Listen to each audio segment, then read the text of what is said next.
प्राध्यापक शिक्षकहरू तथा उपस्थित सम्पूर्ण विद्यार्थीलाई मेरो तर्फबाट नमस्कार। आज म यहाँहरू माझमा विद्यार्थी प्रतिभा प्रस्तुति कार्यक्रममा म यहाँहरू माझमा एउटा सानो कविता वाचन गर्न गइरहेको छु। कृपया सबैले ध्यान दिएर सुनिदिनु होला। शीर्षक आमा। आमा तिमी घरको दीपक अँध्यारोमा बाटो देखाउने हात, आमा तिमी घरको दीपक अँध्यारोमा बाटो देखाउने हात, मुर्दामा लुकाइ राखेको माया संसारकै सबैभन्दा पवित्र बात, मुर्दामा लुकाइ राखेको माया संसारकै सबैभन्दा पवित्र बात।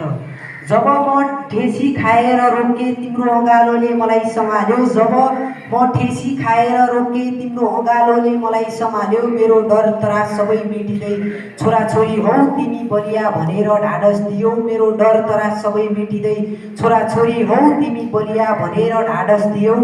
सकसको बादल छाएको बेला तिमी नै बन्छौ उज्यालो घाम, सकसको बादल छाएको बेला तिमी नै बन्छौ उज्यालो घाम, आफू भोकै बसेर पनि खुवाइदिने आमाको त्यही अपर माया नाम, आफू भोकै बसेर पनि खुवाइदिने आमाको त्यही अपर माया नाम।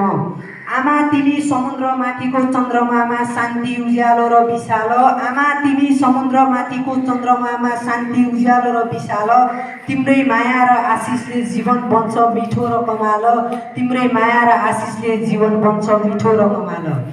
म धन्य छु भाग्यमानी तिम्रो हात मेरो टाउकोमा परिरहोस्, म धन्य छु भाग्यमानी तिम्रो हात मेरो टाउकोमा परिरहोस्, जीवनका सबै बाटोमा तिम्रो आशीर्वाद साथ रहिरहोस्, जीवनको सबै बाटोमा तिम्रो आशीर्वाद साथ रहिरहोस्, जीवनको सबै बाटोमा तिम्रो साथ रहिरहोस्। धन्यवाद।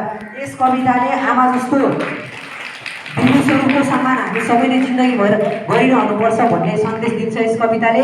अन्त्यमा यो कविता ध्यानपूर्वक सुनिदिनु भएकोमा पुनः पनि धन्यवाद दिँदै आगामी दिनहरूमा पनि मलाई यस्तै मौका मिल्नेछ भन्दै बिदा हुन्छु। हस्त नमस्कार।